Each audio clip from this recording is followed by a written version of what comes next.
Koi actually came to my house. The first house he visited in Malaysia was my house. I am a kampung boy coming from a very remote village in Kelantan. Well, in the village, everyone was poor, but among the poor, there were poorer people. There were no halal certificates those days.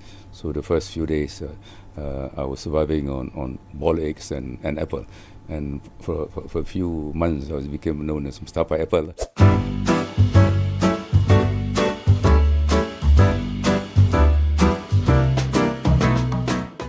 If you grew up in Kelantan in the 1950s and 60s, people wouldn't necessarily expect you to one day sit in cabinet, negotiate global trade deals with world leaders, and help steer the Malaysian economy through some of its hardest years. But this is what exactly today's guest did. Welcome to the LEADERISE Podcast series, a podcast by ASLI, the Asian Strategy and Leadership Institute. In this series, we sit down with leaders from the public and private sectors, people who have built institutions, navigated crises, and shaped the Malaysia, Asia, and world narratives that we live in today. And we ask them the questions most people never get to ask. How did they become who they are? What did it cost them? And what do they want the next generation to know?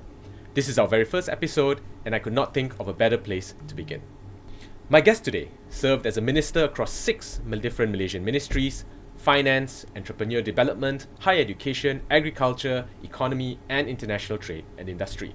He began as a civil servant, rose through the ranks of the diplomatic and administrative corps, and spent 36 years in politics and public administration, serving under 5 prime ministers. Now, in his retirement, he still continues to contribute to the nation in various capacities. And today, he is a board member of the Asian Strategy and Leadership Institute. Welcome to the show, Dato Sri Mustapa Mohamed. Assalamualaikum warahmatullahi wabarakatuh. Very good morning. Thank you, Daniel. It's a pleasure to be here. Waalaikumsalam warahmatullah. Welcome. Dato Sri, before we dive in, I always think that the most interesting thing about the person is never what's in their official bio. So in your own words, could you share with us, who is Dato Sri Mustapa Mohamed? I am a kampung boy coming from a very remote village in Kelantan. Of course, now it's no longer remote. Those days it was remote. And through education, hard work, sheer hard work, diligence, I was able to do well in school. And then I began my career in government as a government servant.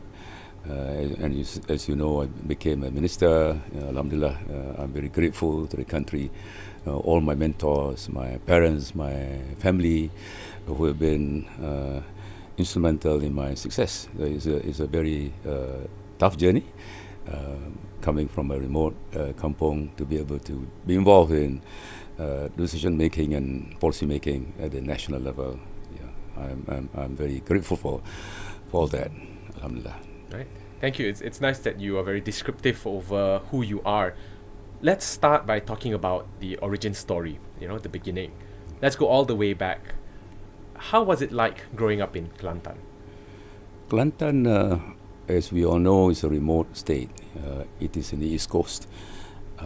It is what we call part of the unfederated Malay states.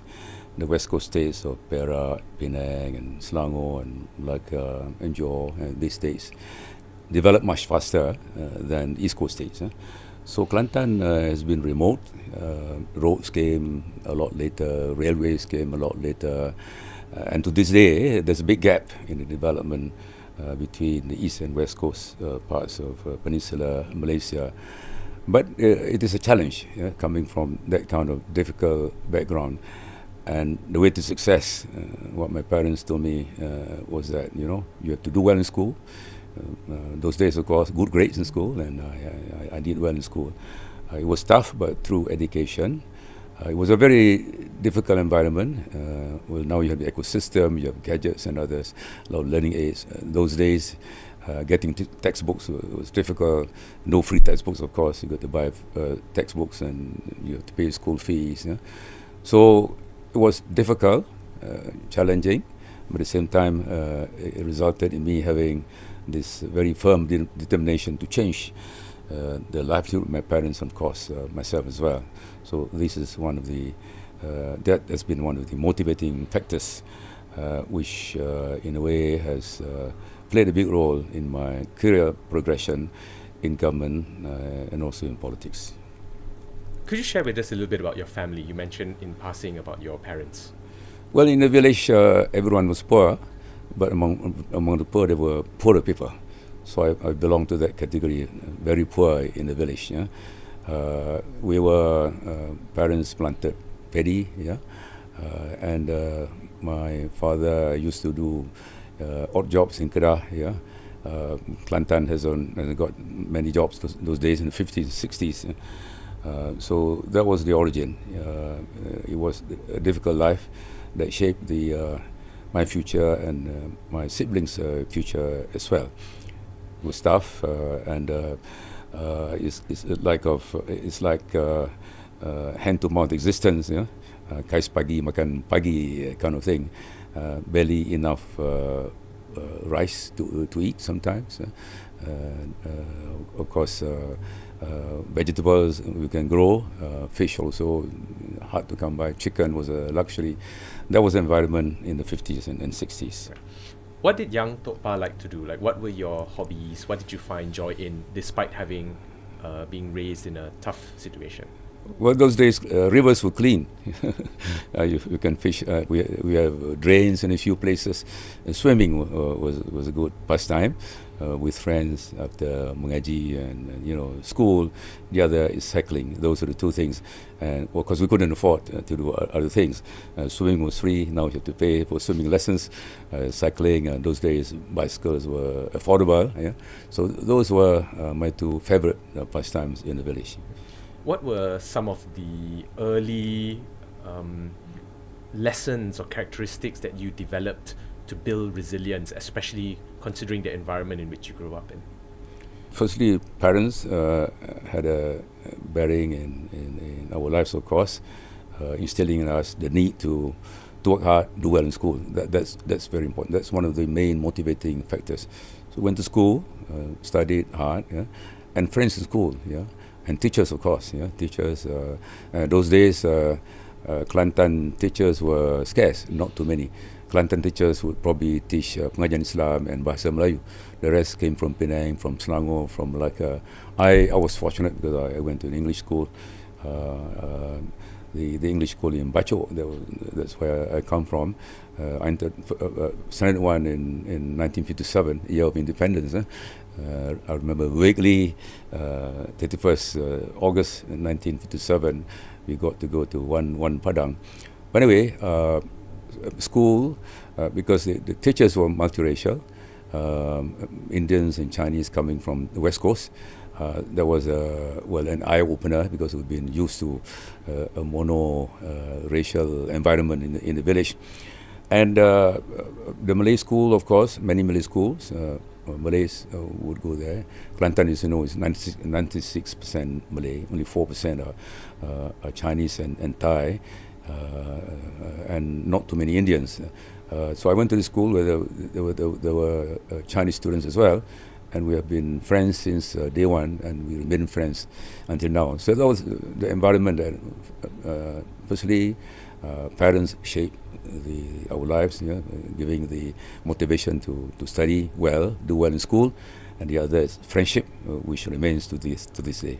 What did young Tok Pa want to be back then? I mean, haven't gone out to the world yet at that point. In the village, in general, there are two classes. One, the very poor, which I was in. My parents were in that category, and the next class would be people who are not affluent, but they have enough land and they have enough to eat. Yeah? The other will be civil servants, the school teachers, soldiers, policemen. So I want to be a civil servant. I want to be a policeman or even a clerk. Yeah? So those are the two aspirations I have. To be a government servant, because among Malay society, and especially those in the villages, we look up to civil servants, partly because they earn a regular income. Yeah? School teachers, those were paid about 30, 40 ringgit, but buskers were only a few ringgit. Yeah? So we admire teachers, not only because they imparted to us values, education, they did a lot to bring us up, but at the same time, of course, I mean, besides, some of us wanted to be teachers, but we all were attracted to the regular income which civil servants earn. I would say many of my colleagues aspire to be a civil servant. Those were the days. Yeah. Now, of course, you have people moving to corporate, people working in NGOs, and many other places. Those were the days indeed. You grew up in a multiracial environment. How did that shape how you see people today? You gave us a preview of it earlier with the friends, the teachers from the backgrounds. But thinking back to those moments, how did that make you think about the world? And I'm made to understand that the first time you left Kelantan was quite late in life, as opposed to what people might think about today. Once again, Kelantan is Malaysia dominant. The state which has got the most, I think, if I'm not mistaken, the highest percentage of Malays, 96%. So to be able to be in this multiracial environment in a state which is dominated by Malays is something very special to have among us, Chinese friends who remain friends to this day. So that's a very wonderful opportunity, and that has shaped my worldview. We became tolerant of each other. We understood. We cycled to school together. We played together. And the same is true, perhaps in my generation, those who come from other states as well. The other thing is, Kelantan is so isolated. Yeah, to come to Kuala Lumpur, you got to cross so many rivers by ferry. I happened to, during my time, the first time I came to KL, there are not too many ferries left. But many of us never went beyond the confines of our village. I have a relative, for example, who never went beyond 4 kilometers from his house until he died. Yeah, and those were the days. And you can imagine the kind of worldview he had. But his children are all doing well now, teachers and others. So this is, that was the generation, our parents. What's important is that for me and for my colleagues in the village, many of us were able to transform our lives through education. The first time I left Kelantan was when I was 18 years old, and that was only because we had one geography teacher from the UK. Yeah, in general, foreigners are more adventurous. Yeah, they taught us about the world, about the need to do research and independence. And the furthest place I went was a place called Jerangau, Feather Settlement. We had an assignment given by this teacher. So that was when I was 18. Now, Kelantan school children, when they're in Standard 1, they'll be coming to KL, to Museum Negara and Parliament House and others. But during my time, the first time I got out of my state was when I was 18 years old, and even then it was only to Terengganu. That was the furthest I went at 18 years of age. Could you talk us through a little bit about that educational journey into your... I used the word Form 5 and SPM, but I believe it was the exam was called something different back then. The MCE those days. The MCE. Yeah. And then there was that transition because you were obviously a good student. You got a Colombo Plan scholarship. Could you talk us about just before the Colombo Plan period? A bit about me. In my early part of prime school, I wasn't the top student. But I'm pleased to share with you that in all public examinations, of course, I'm a jago kampung lah. I never went to all the good schools, but I was a jago kampung. I taught my class in Form 3 exam and Form 5 exam as well, and also HSC those days. I went to 3 different schools, very interesting. And my parents brought me, especially the move from when I finished my LCE, those lower certificate education. So that was because I really worked hard. I had a timetable, for me when I was in Form 2, and I would be spending 3-4 hours a day, reading, and we hardly had any textbooks those days. Oh. So some textbooks I could recite from page to page. Wow. because we went through so many rounds. There's only one book to read. Right. But because of the inspiration by my parents, I did very well in all. I went to 3 schools. In all 3 schools, I was a top student. The other, of course, we have good teachers, of course, those days. They were very. Teachers are still good, many of them. But those days, we had many from the West Coast, and was in English. And we had, in my case, I had one relative who later became a professor of statistics from the village. He was the person like my abang lah. He inspired me because he did well, went to university, got PhD, and others coming from a village environment. So one is of course our parents, number two our teachers, number three our abang lah, mainly cousin of mine. I was the eldest in the family, and I knew I've been constantly reminded by my parents that you have a big role to play. If you do well, then your siblings will do well. So I got this. How many siblings? A big. We are five of us. So I was conscious of the fact that I had to do well, so that my younger brothers and sisters will do well in school. We've spoken a lot about your childhood growing up in your school. Is there anything that you would like to share that we may not know about, or just to continue to further add a bit of color about who Tok Pa is during those formulative years? It's tough because, one is it's a tough life. Went through a lot of difficulty. My father had to 3-4 months in a year had to leave the state to do some odd jobs in order to feed the family. So I'll be without him. We will be without him.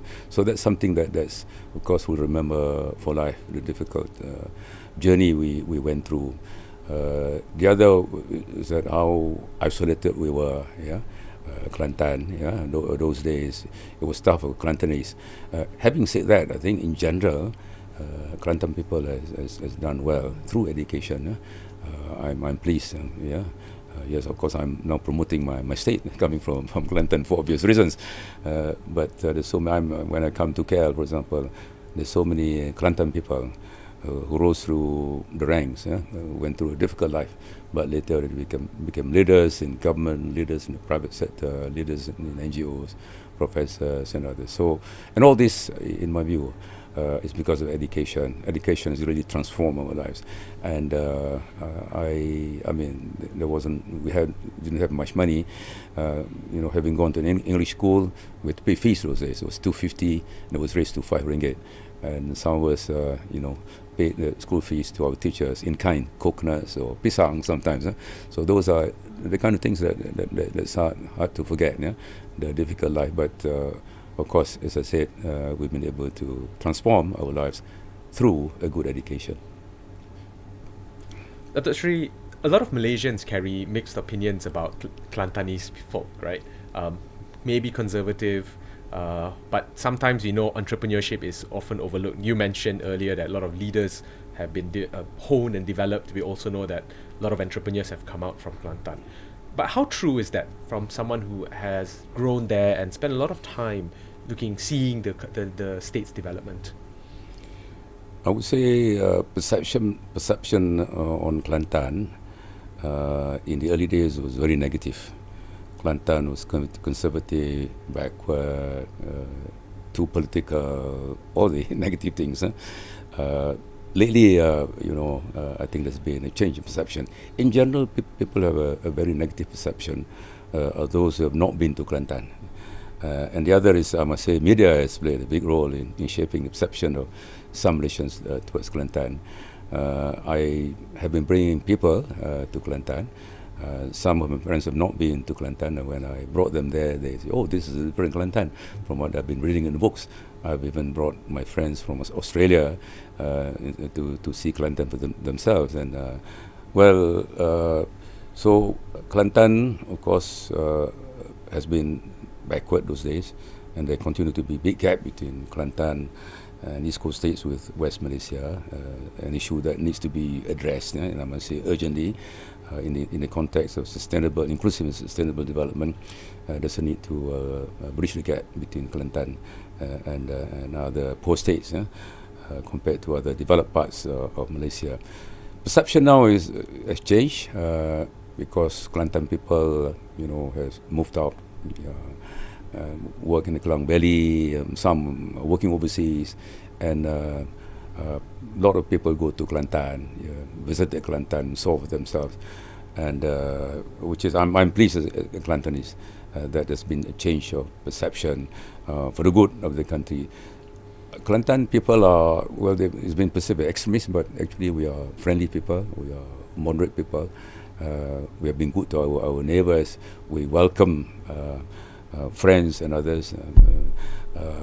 I met someone last month, who told me that he was a classmate of my brother. Used to sleep in my house, and he was very happy, well taken care of by my parents. So Kelantan is a very hospitable people. They welcome guests, and moving forward, hopefully the image will continue to improve. It is, gradually improving. But what we need to do is, of course, to bring Kelantan closer to the mainstream of Malaysia. A few projects, for example, the highway which is under construction, part of the Central Spine Highway. Unfortunately, these projects have been delayed because some contractors have not been performing. It would have been completed now. As we speak, one can drive on the highway from KL, Kara and Paha to Kota Baru. It will probably take about five hours with the highway. Hopefully, we wish, many Kelantanis hope that this highway will be completed soon. So the government has been kind to the people of Kelantan. Money has been allocated, but projects have not been completed. So that's going to be a game changer. The airport is new, 450 million.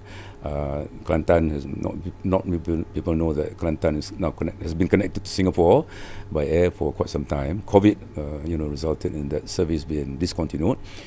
So that service to Singapore has been continued, and in June, Asia is going to begin a service from Kota Baru to Jakarta, and Kelantan is connected now as we speak to Kota Kinabalu, Kuching, Penang, and Senai. So it's a well-connected town, and tourism is a quite big thing in Kelantan. Of course, a lot more can be done. Kelantan is not fully exploited its potential on ecotourism, for example. I think a lot more has got to be done. The state government has got to back up and do a lot more to promote tourism, the food, the culture. These are what I call low-hanging fruits. And through these exchanges, connectivity, Kelantan people spending, working outside the state, and people outside of Kelantan visiting Kelantan. Those days, people who live outside of Kelantan are known as foreigners, orang luar. And there was a time for many decades, perhaps. Kelantan families wouldn't want their children to get married to someone from outside the state. Those were the days. Now, of course, we're much more open, and I'm married to someone who originally came from Penang, for example. So it's changing, and that's good for the country. So you were brave and went beyond the Kelantanese yonder in that regard. You spoke about tourism. I just want to very quickly get some additional thoughts on that. So what are the top Kelantanese tourism opportunities or places, place, food, and culture?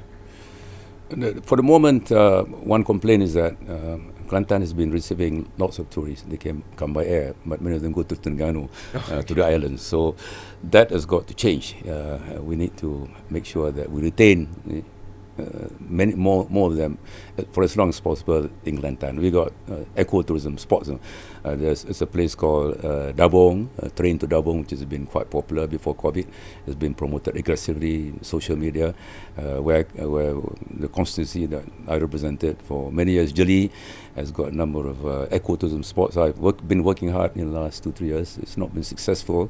It's got to do with management, cleanliness, and lack of promotion. So potential is there. So I hope someone in authority will do a lot more.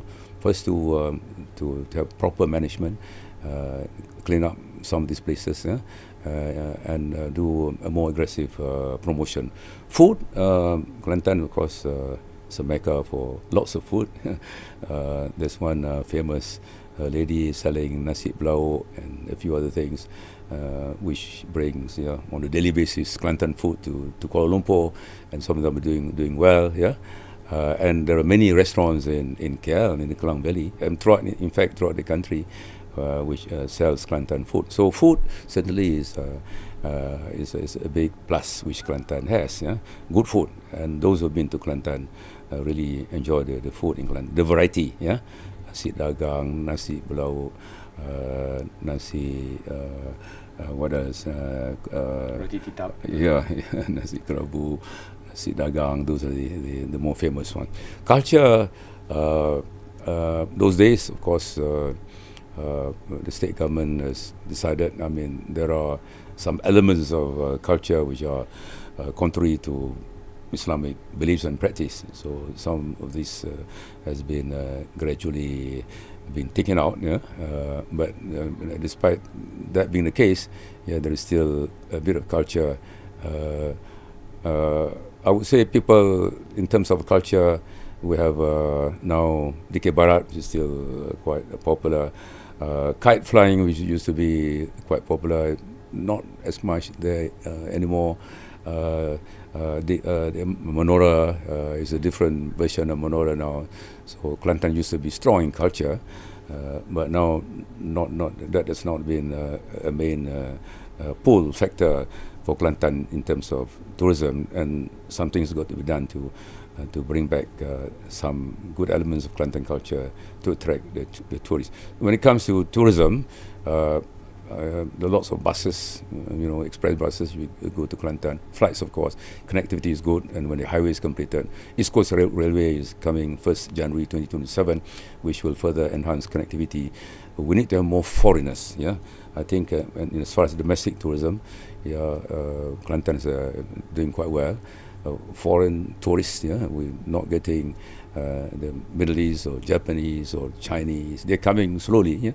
As we know, many tourists, the biggest number comes from Singapore and ASEAN and China, and there are not too many Europeans, not too many to Kelantan. So the challenge for Kelantan is to find ways in which how we can bring more foreigners to Kelantan. Domestic tourism, as I say, doing quite well, but Middle East, given the current situation, not too many are coming to Malaysia, to Kelantan for that matter. Singapore has some potential because we have direct flights, Kota Batu to Singapore. So a lot has got to be done, in order to promote tourism coming to Singapore.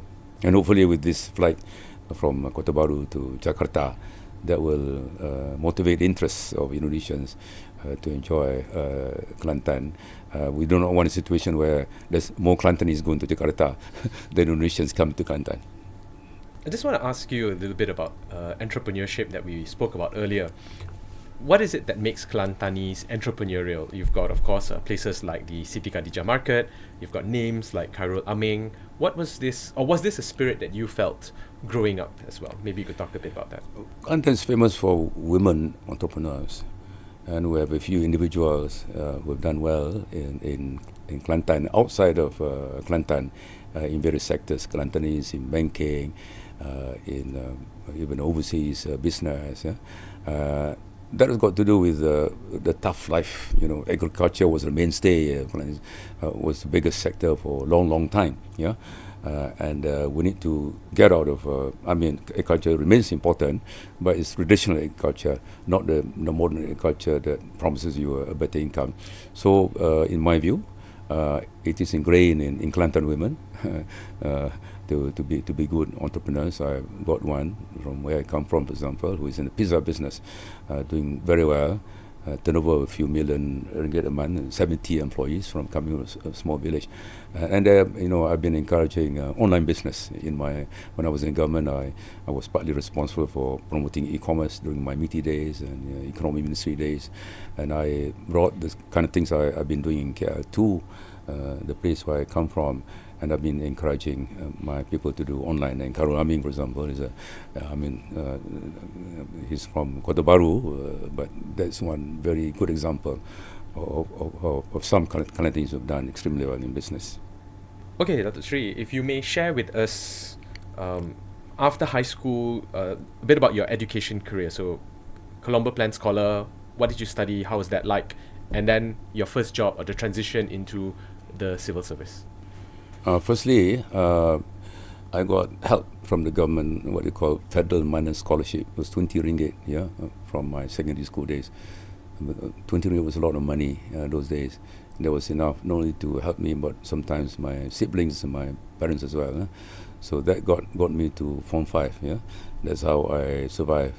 And I remember her to this day, one of my aunties who had a bit more money who helped me sometimes in times of need.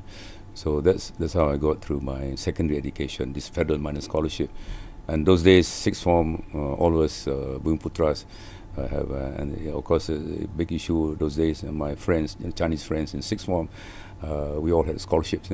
Our Chinese friends didn't have any help. Some of them were poor like us. Was an issue to some of my friends to this day, perhaps. So that put me through sixth form, and Australia. Because we went to this interview, for a scholarship. We kind of drifted. Those days there were not too much of a career guidance. Our teachers were focusing mainly on academic studies. Probably they know a bit about teaching and government service, but beyond that, so we kind of drifted along. I happened to be interested in economics in my student days, so I decided to do economics, and that's how I ended up economics. And it was a big transition. The first time I traveled on a plane was, this flight from KL to Sydney and then Melbourne. Of course, many people were like me. It comes to going overseas, but it was a big culture shock for me. And this halal issue, there were no halal certificates those days. So the first few days, I was surviving on boiled eggs and apple. And for a few months, I became known as Mustapa Apple because of my addiction to. And so it was a big transition. I never went to boarding school. And I was put in a college, residential college, and there were 3 or 4 Asians. The rest were all Mat Saleh. Colleges in Melbourne University were small, 250, 300, and colleges in general house the relatively wealthier Aussies because we were on scholarship, so we were able to afford college because all the fees were paid by the sponsor. We were given an allowance, but it was a cultural shock coming from small village. I went to a big city. I've shared these challenging moments with my friends, but there came a time when I thought I wanted to go back to Malaysia. After first was the culture shock. Second was, Aussies have got a very strange accent. Out of all my lecturers, I could only understand only one of them. The rest I couldn't understand. It took me a while, but I was persuaded my advisor to stay on, and of course, the rest is history. But the first 2 months were very challenging. Food was one, culture was another. Coming from a village, transplanted to this environment, Western environment, was difficult. But I survived, and that taught me a lot of lessons. And coming from a multiracial background, in a way, it helped me. I must say, wasn't much help because this is a Western environment. The issues of religion and food were very challenging. I survived. Alhamdulillah. I'm made to understand that you once they were trying to bully you, but you were somehow able to push them back by pretending to know karate or something of that sort. Could you share with us that story? I've been sharing in a few closed-door sessions. One was the bully. It was called Queen's College.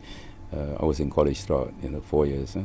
The biggest cemetery in Melbourne. So that was my second, third day. We were in a hotel, and we were straight away brought to the college. And the first night was the freshies, and we were bullied, and we had to, only wear towels, underwear, nothing else. And we were driven in a car, brought to the city, and I was dropped off at the cemetery, and I had to find my own way back to the college. This was second, third day in the city.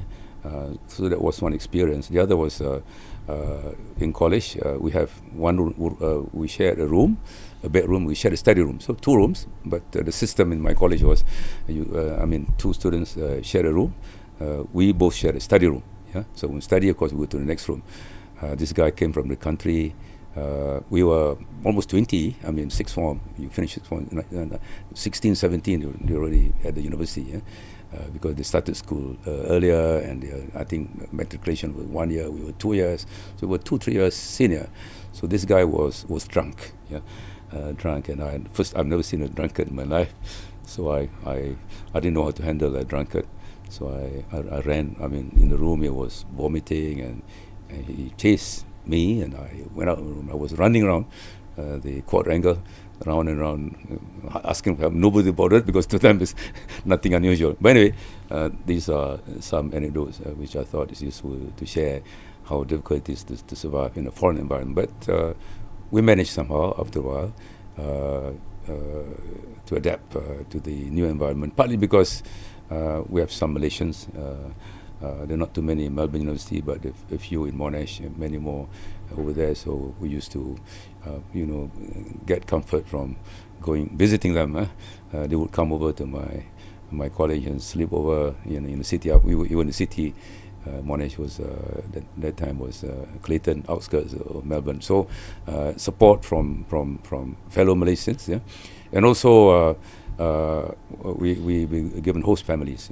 These are Aussies. So some weekends we're taken to the country to be with the family. So those are the kind of things which help reduce the kind of problems we had in the early months. If you could maybe summarize for us what that life was like in Melbourne before you eventually came back to Malaysia, and then what we'll do next is we'll transition into your career element. But maybe in a few words, 1 or 2 minutes about the educational experience in Australia, how that shaped you. Well, university education, sixth form was a transition. Because of sixth form, we were able to, partly because of our teachers, who exposed us to some kind of independence, research work. So when you go to university, that resulted in an easier transition. Of course, there's a lot of freedom in terms of studies. Those hard copies. You go to the library, discussion groups. In my case, unfortunately, if I have to do all over again, I do a lot more activities. I was active for a few years in the Malaysian Student Association, Persatuan Melayu Victor, secretary of that association, and there was a Muslim organization, society, which I was not too active. I played a bit of hockey. I must say, looking back, my focus was mainly on studies, and there wasn't much of the activities except for the minor ones. We had some picnics and homestays every now and then. So that's one regret I had. I wasn't too much involved, and I was focusing a lot on making sure that I do well in my studies. Dato Sri, perhaps you could share with us a little bit about your professional career, the illustrious background and experience that you've been through. I had 49 years of public service, 13 years as civil servant, and 36 years as a politician in the administration, starting from a political secretary to be a minister. The lowest rung of the political ladder is political secretary. So that's where I started and became a minister. 13 years I spent mostly administrative finance, except for 2 years I was an intern teaching. And although it was 2 years, it was interesting teaching civils. I was teaching economics to civil servants, in particular new recruits into the PTD cadets, they call it. The civil service was important for me. It provided me a good basis, in terms of policy making, drafting, meetings, meeting people, and teaching. Of course, I taught for 2 years, and I was quite diligent. I prepared sometimes lecture notes for my students. So civil service laid a good foundation for me in my later career. And as I said, in politics for 36 years, started from the bottom-most rung of the political ladder. I was in 6 ministries, but what's important is I never missed any step. I was a Pol Sec, I was Parliamentary Sec, Deputy Minister, and Minister. I went through all the four phases. I had some, I spent a lot of time at the MOF. I was Ministry of Finance 4 times actually. When I started work, I was Ministry of Finance. Later, I was Special Assistant to the Minister. Later, I was Pol Sec and Parliament Secretary, Deputy Minister in the same ministry. Later, I became Second Finance Minister. And finally, in the year 2000, I was an advisor to the Ministry of Finance. So that's very interesting, 4 times in and out of the Ministry of Finance. And as we know, the Ministry of Finance is key to the it's the heart of the nation. Yeah, and I learned a lot. I picked up a lot from my early days, to being second finance minister and later advisor to the Ministry of Finance, and to understand finance is key to other jobs in government. So when I moved to higher education, agriculture, entrepreneurship, or trade industry, the grounding in economics and finance was very useful. Dato Sri, you served across 6 ministries over 3 decades. What is the one thing you did in government that you are most proud of, and why that one? Firstly, I'm grateful to my mentors, my bosses, who have placed me wherever I was. I learned a lot from all of them. They have guided me to be what I was when I was in government.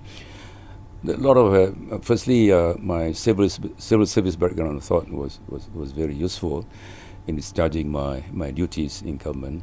The other was I was fortunate to be given this opportunity to serve in 6 different places.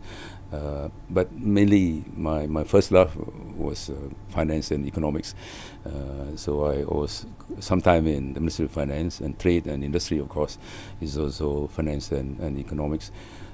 One is perhaps when you're involved in policy making, the process of policy making itself is interesting.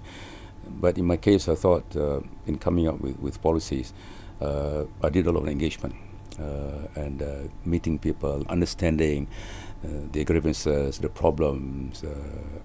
I thought I did quite a good job. I was a good listener, and I, of course, I don't agree with what they said.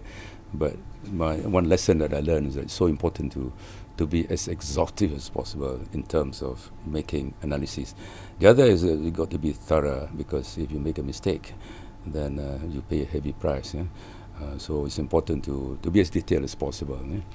The other was my international experience. I thought it was useful. When I was in the finance ministry, I used to attend a number of IMF, World Bank annual meetings.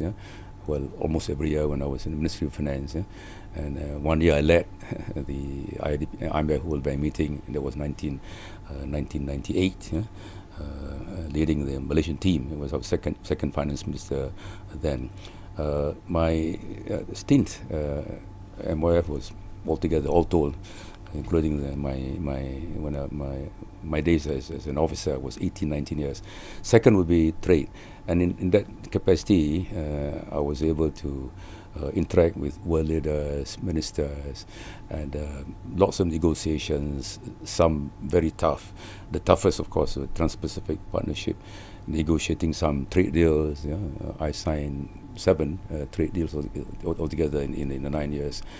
I did, for example, the Turkish-Malaysia FTA, and negotiating it is a skill. One, you have to understand all the issues. The other, of course, you got to promote your interests, making sure that Malaysia's interest is protected. TPP was very tough. It was very controversial. It's about foreigners coming to Malaysia, taking over our SMEs.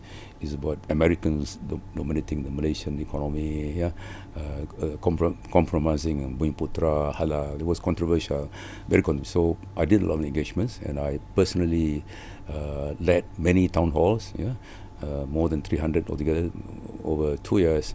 So those are very beautiful moments, the opportunity to travel to many parts of the world, to understand why some countries failed and why some countries succeeded, and the lessons I learned, of course, we can apply to the Malaysian situation. So those are some highlights in my career. One, once again, the degree of engagement you need to do before you come up with policies. They need to be good listeners. They need to be thorough. Secondly, I'm thankful to all my mentors, my bosses, for giving me the opportunity to promote the country's interests overseas, promoting investments in Malaysia, promoting trade in Malaysia, negotiating trade deals. Those are wonderful years. Some of the most unforgettable moments in my life happened during those negotiations and trips overseas. Fantastic, great answer, and clearly a lot of experience. Now, which of the 6 ministries did you feel that you were least prepared for? and how did you hide it, or how did you do it? Well, I want to do a good job. Yeah, I've been devoted to my work. People see me as a hardworking minister. So wherever I went, I tried to do the best as I can. Agriculture was, because I was only for 1 year, although I was there for 1 year, there was a food crisis in the year 2008, 2009. And that was one of the also highlights of my career, shortage of rice, riots in some countries. I was given the task of helping to resolve that problem. So culture, of course, we all come from a culture family. I was a farmer. I used to plant tobacco in my early days, plant watermelons, made some money. But because I was there for only 1 year, I thought I could have done a bit more there. And I did the first Maha at the new site in Seredang, and I was very committed to that. I spent many long hours there, pre and during, of course, post as well. So that's a wonderful experience. Also, although I was only 1 year in the culture ministry, in a way I wasn't expecting that, because I thought, I was in the economic line and all. Higher education was very exciting. I was prepared for that because I've been dealing with students throughout my life in government. So when the posting came in 2006, that was a welcome development, putting me in that ministry. And I must say, I enjoyed working with young people, with professors, with learned people. So those are some highlights of my career. Thank you for that. Fun fact, I was a beneficiary of some of your initiatives as a Tunku scholar back in 2006 or 2007, and I received my scholarship from you. Yeah, I'm glad to know that, because I was chairman of Yayasan Tunku Abdul Rahman. Those days, whoever was minister was chairman. Now, of course, the law has been changed. I'm pleased that I was thankful to the government for putting me chairman of Yayasan Khazanah. So brightest young people in Malaysia sent overseas to go to the top universities in the world. I was doing that for about 10 years, chairman of Yayasan Khazanah, and transformed that organization. And now, of course, we not only fund studies to students study overseas, but to study locally as well. Dato Sri Mustapa, you've met many world leaders throughout your career. Could you share with us who was the most impressive in person? I met many world leaders. At the same time, of course, many of my colleagues, ministerial colleagues, trade ministers, of course, in particular, higher education, agriculture, my job. I traveled a bit in ASEAN. ASEAN is priority number one for Malaysia, our neighbour, so close to ministers in the ASEAN region, of course. In terms of world leaders, I've been fortunate. I've been, in some of these delegations overseas. I met with Obama, Trump, Angela Merkel, Abe, Mahmoud Mursi, Erdogan, Jokowi. Jokowi actually came to my house. The first house he visited in Malaysia was my house. That was when he was governor of Solo. And I was very impressed with his style. And I actually followed him on one of the campaigns in Jakarta. I went to his office before he assumed. He was governor of Jakarta then. He already elected president a week before his installation. I had the pleasure of visiting him. I used to know him well those days. But of course, he became president, and protocol prevented us. So I was very impressed with Jokowi, the way he dealt with the situation in Indonesia. Very popular, those days. Abe, this part of the world, of course, very impressive what he did for Japan. Obama, impressive guy. Lots of ideas, spoke very well. Trump, of course, had opportunity to see him. Trump 1.0. He was a bit different then. Now he's become Trump 2.0 is But anyway, firstly I met many world leaders and had this opportunity. I thank my bosses, the country, for providing me with the exposure. Travel to many parts of the world, except for I've not been to the North Pole or South Pole. Dato Sri, with your extensive experience over 4 decades in both the public sector as well as a minister and leader, what are your 3 top advice that you could give for leaders of today in facing not just today's challenges, but those of tomorrow? We want to be a successful nation. We have a lot of potential, and we have to harness all that potential. We can be one of the top countries in the world. That's our aspiration. But to do that, firstly, there's a need to do a lot more engagement with stakeholders. Of course, transparency is very important now, trust and confidence. Number 2, important to be inclusive in terms of delivery of government services, help that's provided, small and big, especially the smaller people. Poverty is still an issue. It's got to be addressed. So our leader has got to focus a lot on poverty, the B40, for example. And we're facing a lot of pressure. It's very dynamic. So, of course, the leaders be calm and cool. Maturity is important. We need to get as much buy-in as possible from the people. As a nation, we need to be united. There's a need, although there are indicators to say that we're becoming more and more united. That's probably not the case. Therefore, for Malaysia to be successful, unity is important. Peace, stability, of course, is important. We have to work together as a country. We have a lot of potential. We have a great future ahead of us. Very quickly, Dato Sri, what would your advice to young Asian leaders be in what do they need to equip themselves with? They need Asian leaders, global leaders. We live in a small world. The planet is under threat, climate change, climate crisis. So Asian leaders firstly has got to understand the world, the importance of countries around us, the need to enhance collaboration within ASEAN. ASEAN is key. It's a priority for us. ASEAN, beyond ASEAN, of course, is Asia. Asia is on the rise. China is getting bigger. It's going to be the biggest economy in the world in a few years' time. And for us, we have to make sure that Malaysia grows bigger as well.